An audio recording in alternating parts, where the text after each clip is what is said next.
Hey, I'm Michael Smith, CEO of Bluefield Realty Group, and today we're talking about appraisals. Now, the majority of agreements to buy and sell real estate are contingent on appraisal. An appraisal is just an opinion of value. If you're getting financing, the lender is going to be the one to order the appraisal. However, even if you're paying cash and not using a mortgage, you can still make your contract contingent on an appraisal. And again, an appraisal is just a third-party, non-biased person's opinion of the value of the property. So if the contract is contingent on appraisal, what exactly does that mean? So if your purchase price that you agreed on is $200,000, it basically just means that the appraisal has to come in at least $200,000. If, for example, it comes in a little bit lower, we've got a few options. So let's say the contract is $200,000 and the appraisal comes in at $195,000. The first step could be to attempt to renegotiate the purchase price. If the seller agrees to drop the price, then everybody moves forward and we close at the new price of $195,000. However, if the seller is unwilling to drop the price, the buyer has the option to walk away without losing their deposit.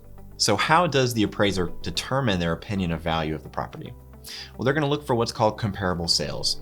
They're looking for similar properties that have recently sold in the geographic area where the property is located. Ideally, they're going to find other comps in the same subdivision, but they're also going to look at a certain radius. Now, depending on whether your property is located in an urban, suburban, or rural area, it's going to determine what type of criteria the appraiser uses to find comps. Now, depending on what type of loan you're going to get, there are also additional requirements. If your mortgage is going to be sold to Fannie Mae or Freddie Mac, or if you're getting an FHA or a VA loan, whatever the specifics are, there are going to be some additional guidelines that the appraiser has to follow when they're determining which comps to use for the appraisal. Now, here's the thing about real estate. No two houses are identical. So sometimes it can be a little bit more art than science when trying to determine the value of a property. Certain things are going to come into play. Let's say your home has a 2-car garage, but a lot of the other homes in the neighborhood don't. The question is, how much value do you put on that garage? This is where appraisers have to make adjustments. So they might take this home next door that's sold, but there's something different about the property. So it's not an identical match. So at that point, they have to make some type of adjustment to account for the difference and how much value that difference gives you. So in addition to providing an opinion of value, there's one other very important thing that the appraiser is going to do. When they visit the property for their brief inspection, they're looking at items such as safety and habitability.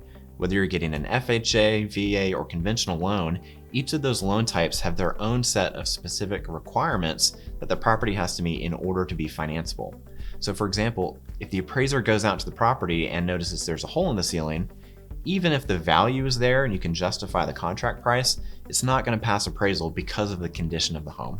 All right, so that was just a quick overview of the appraisal contingency. If you have any questions at all about appraisals or anything else real estate related, feel free to reach out to us by phone or email, and one of our top agents will be happy to answer your questions.